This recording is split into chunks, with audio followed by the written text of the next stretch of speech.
The more impressive thing about this team is that you've got 3 players that used to be on that Team Peps roster of like Beetle, DRP, and Mash, who was Aura Stealer. Just changed their name to Mash, which I kind of like, but I'm a Brit. Mashed potato is like my jam. But the one thing that I just really like harped on about as being good is just Crazy Kitty's Ultron. It's just the timing of all of that utility and all of that focus. And, well, triple strategy seems to be the way the teams are going at the moment. I love to see all of the people that have been grinding out Lord on Angela. I think lots of players need to touch grass here. I'm spotting 4 total, but it's going to start out the same way as it has done most times with the Mantis being banned out first. And yeah, I think you know that Chopped are going to try and lean towards getting the Ultron on board for Crazy Kitty. My co-caster has lost his mind calling Mash Jam, but we do get it, and we love him anyway. We're going to see the Jeff get protected by Paradox as a high priority here. Jeff being prioritized over that potential Adam Warlock here, as a Luna will be removed by Chopped, slightly prioritizing the triple strategist and slightly prioritizing the main Luna on their side, because now if they can get their hands on Adam, they'll have that light and dark Karma team up to keep that Luna even safer. Might force a ban out, I suppose, on the Loki as well, which has just not really been part of the drafts, certainly in comparison to like before, where he was pretty much always a face in there. But Ultron taken out from Paradox, they know where the bread is buttered for Chopped. But at the same time, like, Crazy Kitty is a flexible enough player to be running the Phoenix, the Torch, the Wolverine in some instances. And considering the Invisible Woman was banned out, it's going to give a lot of space, I think, for Chopped to go for these dive plays, whether it's a Wolverine, whether it's a Venom. Making sure that the Invis is not in play means that there's some more room to breathe. Invis off the board, like you say, Emma will be protected for Chopped, making sure they have a little bit of defensive capabilities with that Carbon Crush, and of course one of the biggest setup tools. While you don't always find a pickup with that Sonic Seduction, you do force positioning changes or defensive ultimates out of your opponent's team if they can find a position where those ults can be utilized. Psylocke taken away. While there's too many other things to ban out to really highly prioritize 2Z like we saw in stage 1, you gotta get rid of at least some of them. Thank you, Poison, though. You've got Torch still available. The protection on Magneto is pretty much going to cap out this debut draft, I suppose, for Paradox. This feels very much going to be different to what they're used to. And not that they've been scrimming this kind of draft, so it's not like they're completely alien to any of the concepts. It is just more the Chopped have a lot to work with. They always have. And it being a randomized map for this first domination, Celestial Husk is a bit of a brutal one to be going to as Paradox, because we have seen a lot of it in stuff like MRC and even at mid-season finals. But it feels, maybe it's just the way that it plays, Tetcher, but it feels like teams haven't quite worked out how they want to position and move around the map. It feels a little bit more free-for-all than some of the other dominations. But that might be me just talking nonsense. No, I think that there's a fair point to be made here. There's a lot of battling. There's not as many opportunities to hold spawn doors or main entranceways, due to the fact that the main entranceways are quite wide on a lot of the points of this map. So there's many chances to try and make something happen for your team. Well, apparently we're on Krakoa, but we saw Celestial. We're going somewhere. We're heading in here, but we were talking, just want to do a quick callback to what we were talking about earlier on. The fact that 2Z used to be target banned a lot. The Psylocke was one of the key bans here, but also we've seen them play Torch, Punisher, Hela, and Iron Man after the Psylocke, Torch, and Punisher were all banned out against them. They're basically impossible to target ban against, and they've had a whole nother season to cook new strategies. Yeah, they've had a lot of time and a lot of confidence to build, but for Paradox, not to be dismissive, but it's like the fact that you're here is like a testament in itself, right? If you're building up as a relatively new team, it's just, this is going to be potentially a rough one, because Chopped, much like the other teams that we've seen, are looking to take 0 prisoners. And so far you've got that combination, the Torch and the Phoenix together. It's comfortable for Crazy Kitty and 2Z to be playing in this fashion, and triple strategist for Paradox to work with as the backline is dove in on by Beetle. Keeping the pressure. Beetle already putting that pressure on, trying to create an opening. Beetle and DRP with that PEPS experience together along with Mash, looking to try and get onto the Invisible Woman who leaps to freedom. Will make sure that they get out of danger without anything too bad happening, as Paradox will claim the first point here, forcing Chops to back up a bit, trying to punish Beetle, and they will pick up the first elimination. KitKat on the Jeff is also already charged up, and it's Jeff, so could go for something very sneaky if we start to see Chops push up too far, but now that 2 members are down.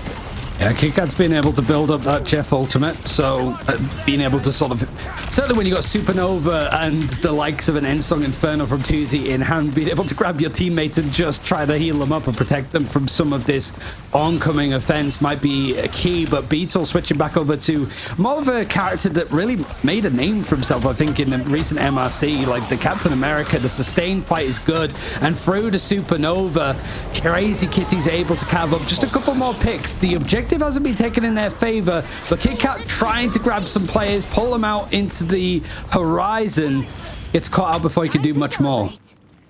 Very nicely done. Going to be taken down. I'm not entirely sure who lost the audio there, whether it's me or Ryan, but Beetle keeps the pressure, pushing round to the side to make sure that they can see anyone who goes in for the flank. Setting themselves up nicely. Crazy Kitty. Supernova pretty far away on 22% here. Invisible Boundary and Fate of Both Worlds both available for Chops. With Paradox not having access to that It's Jeff anymore, they do still have the Karmic Revival. If Kraken Impact lands as well, they can go for any kind of quick blow-ups. But Crazy Kitty having being in the air, and Tuesday having the ability for that quick teleport, they could very easily get out of danger, as there's the double. Looking for more, but Zerks could bring themselves back, could Karmic Revive if they want to try and keep this fight going a little bit longer, but it's back to spawn. They decide to go for the full reset. Only just off the Psionic Seduction too. Everything else, Duelist Ultimate's not quite ready. Not really needed too much. Just enough of a dedication to fully wipe out Paradox. But they still have so many ultimates to cycle. It's feeling a little bit like that domination map with Alcatia and Dawncore. The Paradox have a lot, but are they going to be allowed to set up at all from Chops now that they're on the offensive? That is the question. Crazy Kitty trying to make sure that they don't have the chance to set up by keeping that zoning potential going. The side of seduction finds nothing. Beetle on the flank goes for a map heal to keep the sustain going. Visible Boundary keeping everyone slowed thanks to the new upgrade to it, making it very hard for anyone from Paradox to make their way forward. The Kraken Impact, MJD, reset 1, reset 2, Meteor M going into the back line. It does not find the target, but they're absolutely wiping through Chops right now. Paradox one by more. They take him down and reset the point. Really good fight from MJD and Paradox. It's hefty, I suppose, with the dedication. It's what 3 ultimates that were used in the end, maybe even 4, because I think it was Mangitsu that was starting off with the Psionic Seduction. But Chops 92%, not quite pretty much maxed out at overtime, but good enough if one good fight, if they can completely shut down Paradox and stop any of these portal plays from Strange come through. It might be good enough. You can see Beetle just trying to see if he can get into the back line and time stuff well. And him and Tuesday have been very good at diving onto the right target and taking him down before the fight's even started for Paradox. But right now, he's forced back. He's forced to get healed up. And the Jeff Ultimate's actually going to come through and see what they can grab. Took Inferno to try and blow him up. KitKat is fleeing, but once again caught before they can make it to the edge of the map.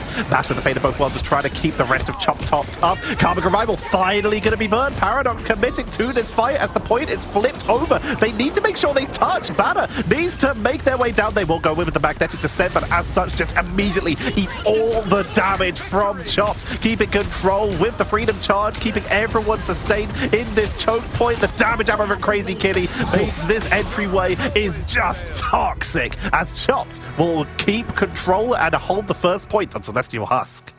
Honestly, some pretty highlighting moments. I think for Paradox too, one thing to note is that like scrimbooks are something that I typically don't like to mention, but the general thing for Paradox has been like they've actually had some good results in scrims. Like they've been like surprising and impressive. So it's like, okay, fair enough, but this is Ignite, you know, big tournament, nerves are on the line, but there were some really nice team fights there. Like the focus, all of the coordination required for Paradox to take out some key targets from Chopped, it was there, and they won some really clean engagements. It's just that Chopped seemed to have a much better stamina pace of how they wanted to dictate these fights.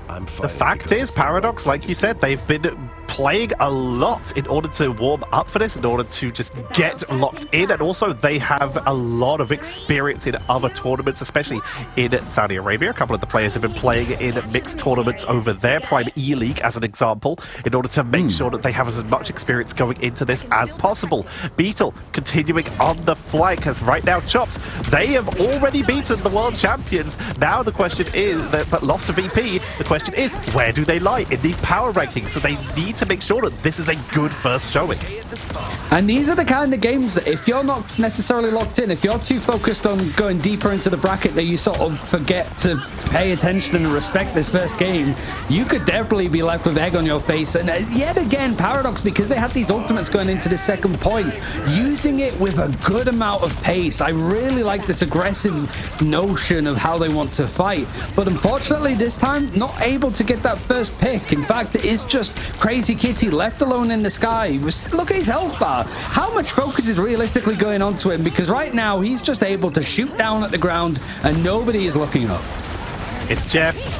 Finds nothing, absolutely blasted. Diamond Form shuts that down. The new Jeff Ultimate has been doing some really good work, leaving that healing point on the ground for their allies, but they just can't seem to find the targets. Let's look at who can prevent themselves from getting caught by the It's Jeff on the side of Chopped. Captain America can in theory dash out of it. Mash is fast and also has the ability to fade at both worlds, which will prevent it. Diamond Form, Free Flight, or the Psionic Teleport for Tuzi. Crazy Kitty's in the sky. Vertigo has Double Jump. All of them have ways to get out of it if they keep at least one defensive ability.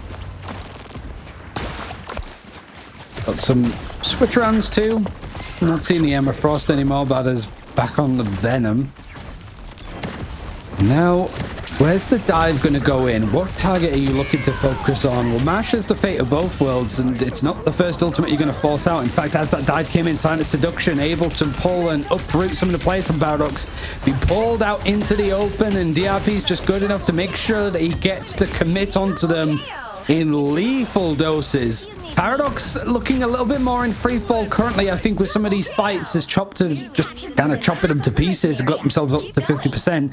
But it's the fact that Ultimate's just again saved up. What happened to the first round? Paradox took control. They were able to get so many fights on the point. They've given up a Kraken impact on for that Star-Lord, but they just can't seem to find momentum. It seems that they're completely disjointed right now, making their way up to the high ground. Going to try a contest, take a flank, keep the pressure on. But like you say, Chopped have massive ultimate advantage. But Paradox aren't far behind, but they're also running low on time. It's where things start to look a little bit scary, and where some of those like protocols and discipline can really fly out of the window, and you just keep looking at the elimination feed and it just seems to be all blue. The Resurrect's at least coming in, so Counter Revival is going to provide a bit more of the contrasting color, but not in a way that's going to scare off Chopped. 90% plus on the board now, and the Supernova, Fate of Both Worlds, Invisible Boundary all placed on top.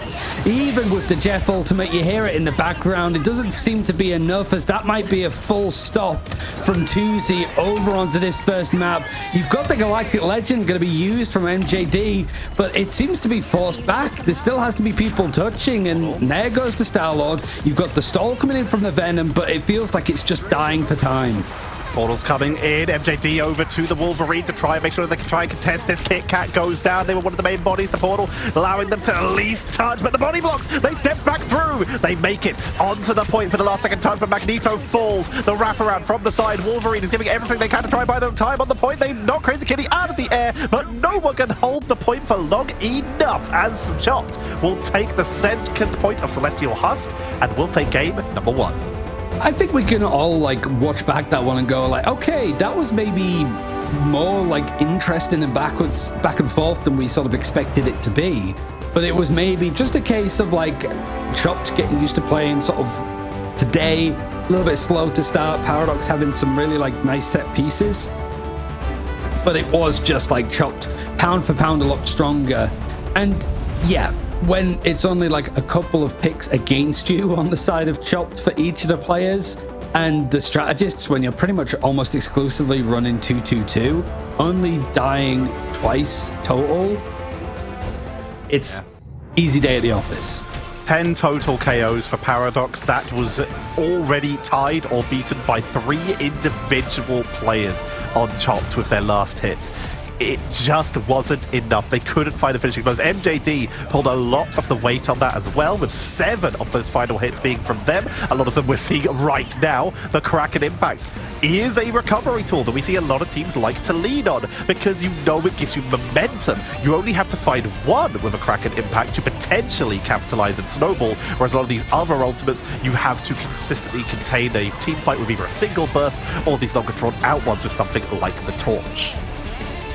Yeah, it's much like the general day. I think tomorrow has got potential for like closer series, but today, especially with Chopped, with everything that they've done in Night Shift, and whilst I love the guys over there in the tournament, it is a third-party tournament. It's like outside of what Ignite is, so there's always an asterisk for me, I suppose, of like for Chopped, of like, okay, but what can you do when you're in the big tournament and you're surrounded by a lot of teams as opposed to this like King of the Hill winner stays on format, right?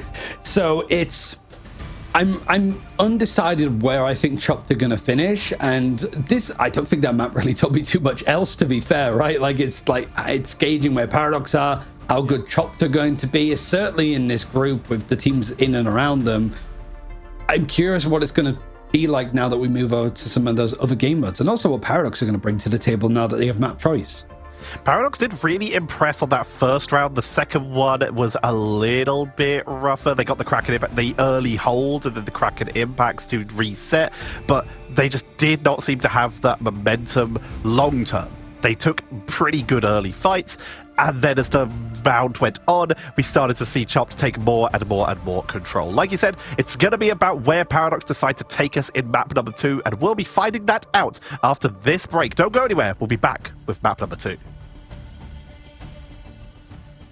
Hello, Rivals! My name is Diatonic, and I'm here with your results breakdown for the first week of action for the Marvel Rivals Ignite Asia Group Stage. To kick things off for day 1, Pacific MRC Season 3 champs Crazy Raccoon sank their claws into newcomer squad Incipients. They snagged a comfortable 2-0 win for themselves in the first bout of the tournament, with Crazy Raccoon's newest addition, NX, leading the charge. Next up, the sole representatives from Vietnam, OEG, took on Rocket University. OEG has some Stage 1 veterans on their team, and it showed here as they took Rocket University to school, picking up a 2-0 win. The last match of the day was another Group A showdown between Assemble Fire, who are returning from Stage 1, and Onside Gaming, making their first Ignite appearance here. But it would be the newcomers besting the veterans here, with ONG taking yet another 2-0 over Assemble Fire. Day 2 opened with a marquee matchup as the newly signed Asia roster of Zero Tenacity upsets the Stage 1 Asia Champs Reject in a close 2-1 series. Stage 1 vets XOXO01 were back in action against U-Winks, a new team formerly known as Ravati. It would be XO picking up that one with a clean 2-0 sweep over the newcomers. Genji's new roster made their debut on this day as well, picking up a solid 2-0 win over Down Payment to kick off their Stage 2 campaign. Crazy Raccoon's NX continued to impress on day 2 as they took on Assemble Fire. They played a bit of an unorthodox game, but it was that outside-the-box thinking that delivered Crazy Raccoon another 2-0 win over Assemble Fire. Rocket University and Zero Tenacity kicked things off on day 3, with Z10 picking up a 2-0 win after their upset over Reject the day before. Incipients was still on the hunt for their first win in Ignite as they took on Onside Gaming next, but ONG would take the win on this day 2-0 as well. The defending champs Reject were back at the plate next, battling Vietnamese squad OEG, a match that Reject would win with a shutout on both maps. And for the last match of that day, Crazy Raccoon had their third matchup, this time against XOXO01. Crazy Raccoon would deliver XO their first loss here in the group stage, winning in 2-0 fashion and ending week 1 without dropping a single map. The final day of the Asia group stage started with a matchup between OEG and Down Payment, with Down Payment getting their first Ignite win 2-0. Assemble Fire were up against U-Winks next, and U-Winks ended up leaving Assemble Fire without a win here in week 1. Genji was back in action next against Rocket University, who'd also exit week 1 not having picked up a win quite yet. And in the last matchup of the week, Onside Gaming looked to keep their flawless record alive against XOXO01. But XO had other plans, handing ONG their first loss of the tournament 2-0. And at the end of week 1 of the Asia group stage, Crazy Raccoon emerges as the frontrunner with an astonishing 3-0 record. In Group A, XOXO01, ONG, and U-Winks are still in the chase for the playoffs. Zero Tenacity and Genji both have 2-0 records as well, making them the only other undefeated teams here in the group stage. And on the Group B side, Reject and Down Payment are still in the hunt as well. But with another week of group stage action still to come, it's anyone's game. Thanks for watching, Rivals. Enjoy the rest of the show and get ready to ignite the battle.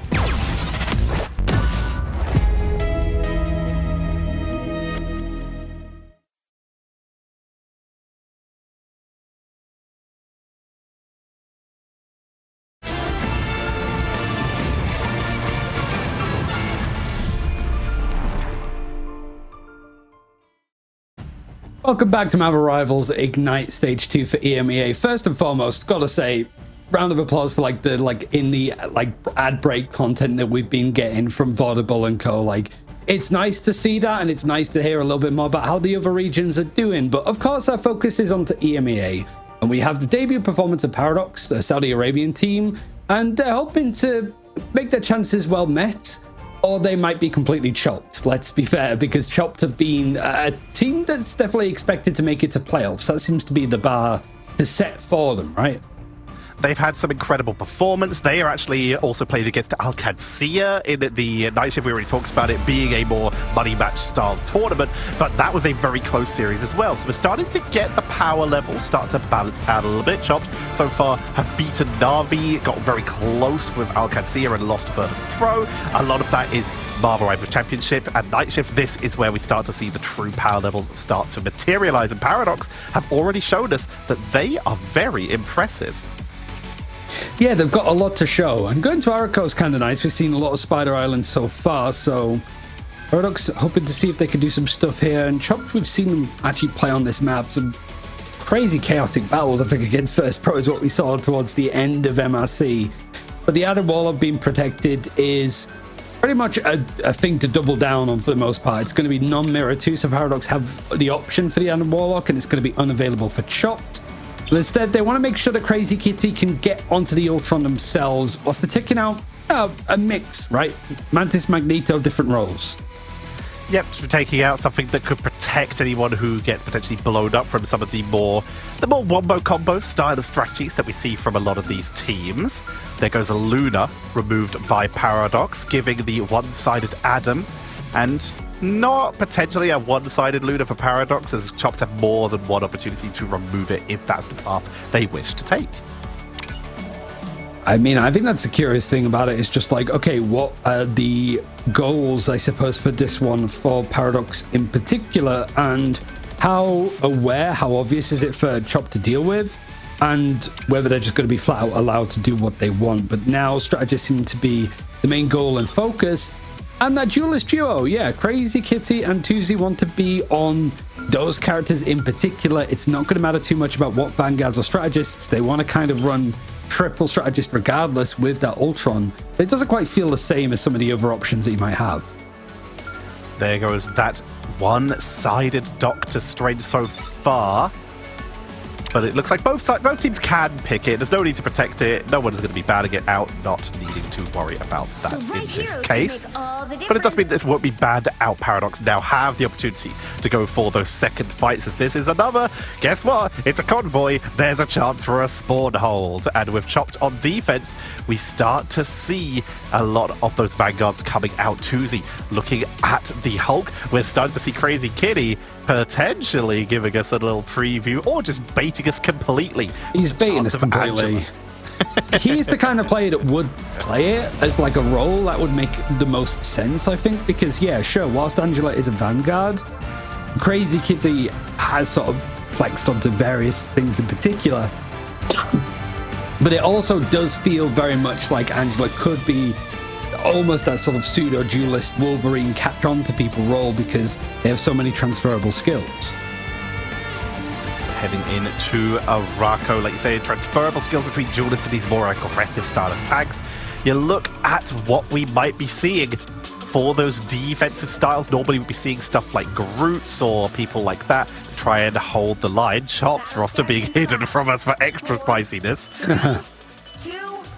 I'd like to think that they're hiding it because it would be Angela. I mean, she's in play and she's on defense, so it is actually happening. Crazy Kitty is on Angela.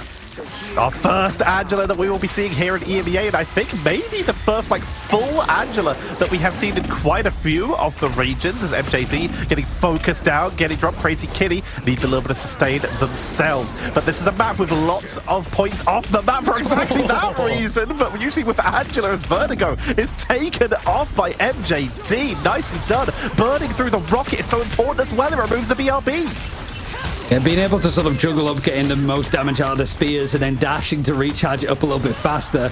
It's going to be a lot of moves and trying to knock people off, and it almost manages to just bump the Groot off the side of the map there. Probably one of the reasons why it's going to be pretty useful in this 90-degree angle. Where do you even position? And especially with flying targets in the air for both sides, yeah, the Angela could be a good pivot. Rage of Ultron's going to allow Chop to control this battleground just a little bit more, and even able to take out MJD on the other side.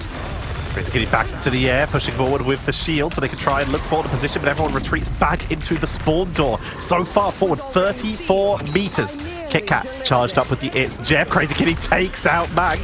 And suddenly, this is looking very tough to deal with. This is another charge through, pushed backwards though. Crazy Kitty forced to retreat from low and finished off. It's the BRB up. No, it's not. No revives. Could even sort of switch off, because bear in mind the Chop's protected both the Ultron and the Torch, and the Torch isn't in play because Crazy Kitty's too busy playing on Angela. So at least Paradox able to fight a little bit more. That elimination that did come in is going to be reset by the Be Right Back, but you've got Kraken's Impact, Strangling Prison, all coming into play now to allow Paradox maybe some room to get this objective moving along. You've got an Eye of Agamotto from Beetle. The health pack is in the perfect position for him to work with, and it's almost suppressive fire from DRP. The Meteor M creates some space to protect his fellow Vanguard, but also gets a pick at the same time. This is full control right now. We're completely locked down with 2 minutes to go. Paradox have swapped over to the Storm. They need some extra damage. They need some way to try and deal with this, but Storm's not safe. There's a very angry woman in the sky, and she's got a spear. You need to make sure that you keep her protected. That Invisible Woman's going to do so much work, completely removing the positioning with the ultimate, and that is going to be Crazy Kitty setting up. Zerx goes down. Banner is barely surviving this as Vertigo with the Cosmic Guard Amplifier is keeping everyone topped up. Means that this is a bit more of a brutal fight. You've got to get some charges in for Crazy Kitty to just keep the damage up on the spears. You've got the little reticle underneath, and actually being able to charge people, see it fully lashed up. There you go. Going over towards the axes as well to clear some damage, but instant reset to just put that E on recharge again. Full spear to go again for this fight. Like, already, they get it. They know how to play Angela and get the most out of it. The double push off the map there with the Assassin's Charge. Beautifully executed. Zerx right now is trying to find an opening on the Phoenix now. Hit scan, remove the flyers, but that flyer is a little bit tankier. Trying to track down Banner with the Ultron, another character who's so hard to deal with. Range of Ultron on the flank. You can't knock them out of the air. This time, Eye of Agamotto into the backline to try and deal with the frontline. Beetle pushing up, is able to sustain it as Mag is forced all the way off the point, dropped low, and Paradox still can't find an opening. We really haven't moved the point much at all. 50 meters total, and it's pretty much reset in a pretty awkward predicament. You have got some combinations of ultimates that look very nice to pair together. It mostly is just slamming down on the right point, and if an invisible boundary from Mash can be placed correctly, it might not matter, but that's a great Eye of Agamotto. It's the same thing that seems to be repeating. Paradox seem to have the right idea, they've got the right plan, but the execution can't happen yet. The invisible boundary and the Meteor M, we've stalled things out for the time being, and Paradox at least touching a point to achieve overtime, but the wick is burning down so quickly, nobody's able to really touch, and Crazy Kitty, I think he was thinking that the map was over, that he could sort of go and end it with a bit of panache, but no, it's still a bit more of a duel. 50 meters total from Paradox, and a golden debut from Angela. Very nicely done. Heaven's Retribution really showing what it's made of there. A massive dive to set people up. Multiple environmental kills by forcing people off the map. And immediately, now that they are on attack here, Chopped mixing it up. Tuzi's looking back towards that Human Torch to create openings. They've still got that Ultron. DRP doesn't need to stay on the Angela, but the fact is, there's still a lot of holes for knocking people into. Yeah, why not? Honestly, if you're going to go for the Wolverine too, that's just even more brutal. I think of, you know, that William Dafoe like lighthouse meme where he's like looking up at the sky? That's just playing up against like Angela and Ultron, right? And you still have the option to run the torch too if you really, really want to. It's hard for Paradox to just be able to deal with that, and especially on this map. Like, sure, it doesn't feel like as egregious with the stalling as Yggdrasil or Midtown, but that first 90-degree angle and then that just the environmental hazard of falling into the abyss. Yeah, good luck dealing with that when you've got characters that can charge and fly you off the side. Like, you chose this, and Chopta is certainly making it count. I feel like this is actually extremely effective against triple Vanguard holds. And here's the answer. Thank you, Mag, for bringing this up for me. This is the thing. The thing is crowd control immune when it comes to being displaced. They can be stunned but can't be displaced. They ground people by either leaping to them and knocking them out the air, or with their Yati Streak charge to just try and hold people who are close to the ground. The thing might be the answer to try and stop stuff like this happening. And Chop, they are not on the Angela, which means it's now going to be targeting onto Tuzi and onto Crazy Kitty to try and knock them out of the air. Yeah, change up really, but you've got kind of like a mixed match of like a comp. You've got double duelist, but still this triple strategist, and then it's Invisible Woman, Loki, and then Ultron. It's a weird mix of DRP, just solo Vanguard over on the Magneto. But it's not really like you have to push it far. You've already got 1/5 of the way, but it's how well you can get around this corner. Taking out one of the strategists in the backline, though, before they can build up that ultimate is going to do wonders for Tuzi, and you can start to see the rest of Chopped making it work, and that payload is starting to truck along. 25 meters left. Is anyone there to touch it? They need to have someone on that point to hold it. Quick delays coming in from Adamu, who's forced to revive to just buy any time they can to give Mana time to bring that portal out. Can they reach it through the door? Yes, they can, with just a quick second to go, but Crazy Kitty is already set up with the Rage of Ultron. And oh, a lovely delivery of flashbacks directly to the point with the Regeneration Domain, with the Supernova. It's just stepping out of the spawn into the other Karmic Revival to try and buy any extra time they can to just reinforce people, to get anyone here, any reinforcements, any delays. Zerx has given all they can, but no one from Chopped is even taken down. That is going to be a solid, convincing map number 2. It's tricky. There's not too much you can do with Chopped, and they're allowed to just have that freedom. They're a team that I just think like very vibes-based in their approach. If things are going well, they could beat even some of the best teams in EMEA. But maybe just against some of the ones that have a bit more structure, they can sort of fall into issues. A Beetle 27-0 didn't go down once, gets the MVP on a character that's not even part of his role because he ends it over on the Wolverine. 27-0. Insane performance. Absolutely gorgeous. 11 of those 27 KOs were final hits as well. 15k damage, just 200 less than Tuzi, who had the highest in the game. This was a beautiful showing by Chopped, showing exactly why they are considered one of the scariest teams, not just because that they are made up of such good players, but because they have been working together to create strategies like this, where they can break sieges, where they can create a defensive siege of their own with displacement. I mean, we are going to be seeing lots of clips of that Crazy Kitty play. Yeah, I mean, I think it's definitely one that, like, it'd be nice if we could get the VOD, you know, because it's on a different client, because I think everybody wants to watch exactly what he did. It showed a lot of the strengths that Angela has, sure, but I do think, like, the context of, like, this is one of the top, maybe top 4, top 5 teams in EMEA going up against a squad that finished top 32 in MRC, qualified based off of that. It's like, can this work against Citadel? Can this work against Alcancia or Virtus Pro?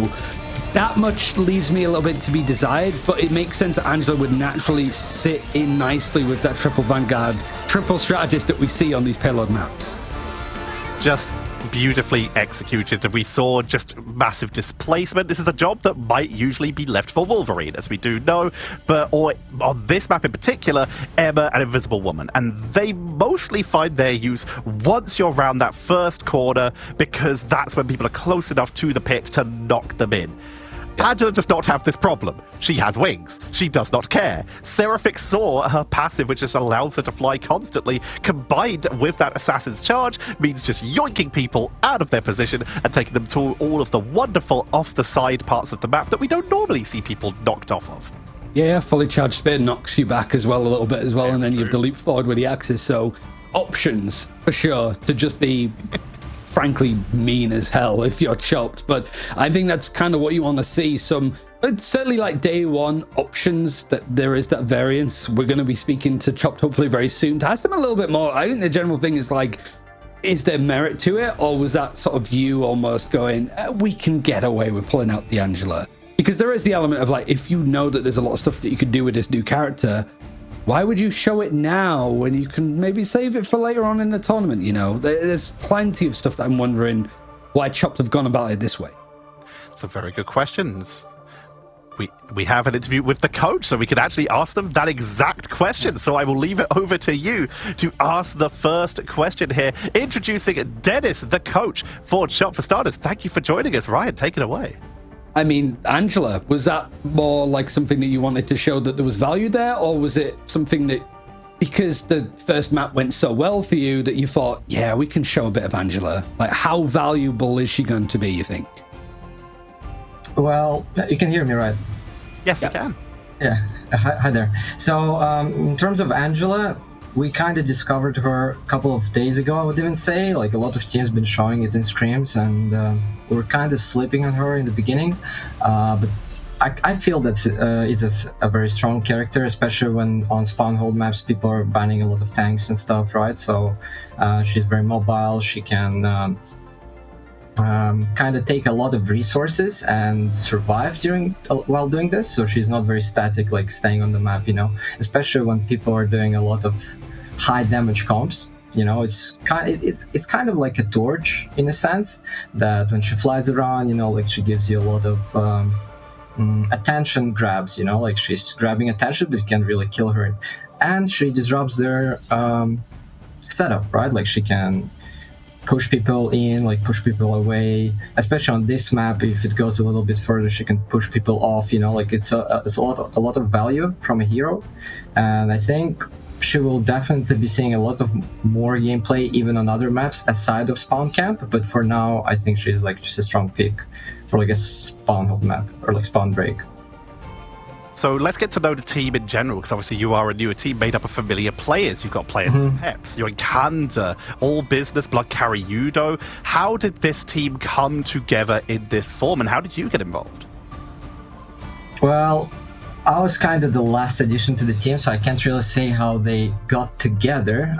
I think the core of DRP and Beetle, they kind of disconnected from PAPS, and they were trying to do like a new roster.